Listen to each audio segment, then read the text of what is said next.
Okay, so isi-share ko sa inyo ang nangyaring flash flood na nangyari sa Guadalupe River in Kerr County, Texas, USA.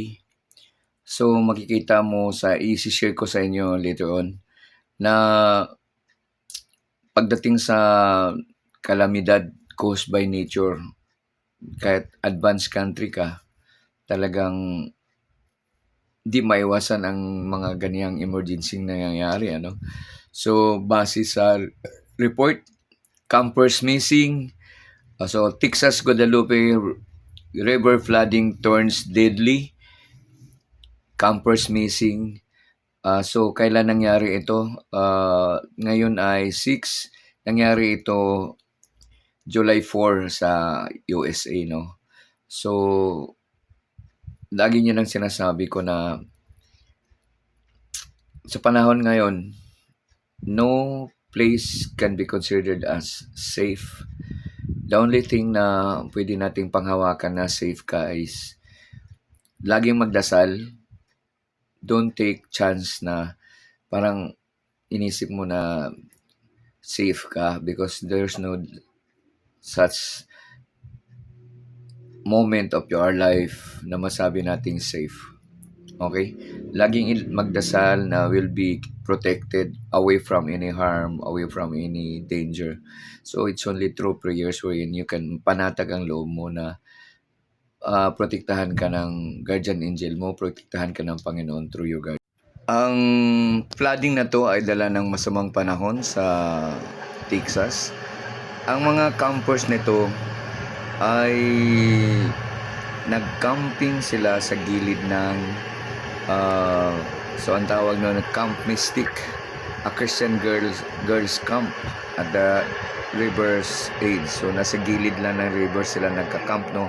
Girls camp. So malamang itong mga bata na to ay puro mga babae, So ang bilis ng pagtaas ng tubig din sa river na yan, na umabot ng ang pagtaas ay 26 feet.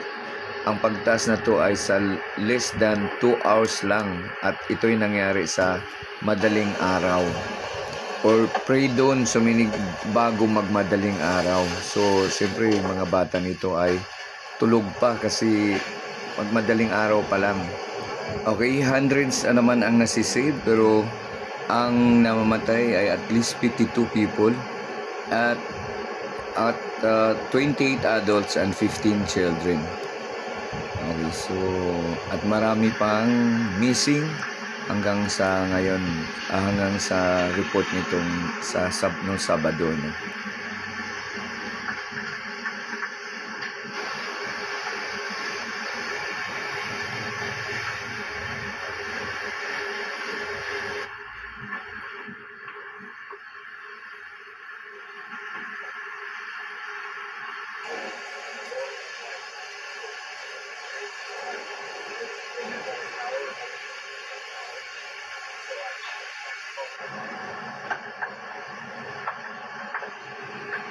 So katulad nito, no? So yung kailan din yun, yung tulay din ng yung napabalitang gumuho din, na may isang heavy truck na dumaan, nakasunod yung kotse, may motor nakasunod. So bagong bukas yun, di ba? Yung nalimutan ko kung anong tulay yun dito sa Luzon, no? So sino makapag-isip na bibigay yung kabago-bagong tulay, ang ganda na kailan lang binuksan, di ba? Ganon. So, ang ibig kong sabihin, may mga sakuna na hindi natin nakikita, na sa tingin ko, bakit ba kasi na-timing pa nung tao na yun, bakit pa kasi na-timing ka, nakasunod ka doon sa truck na yun, na maging dahilan na bibigay yung tulay. So,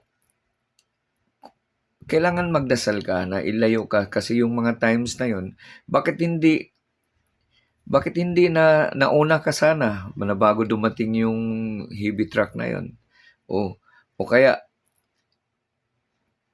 sana kung nagdasal tayo, no? Hindi ko sinasabing hindi sila nagdasal, pero ang ibig ko sabihin, tayong mga nakapansin sa mga ganong mga nangyayari ay lagi tayong dapat taimtimin pa natin ang dasal natin na ilayo tayo sa kanyang kapahamakan.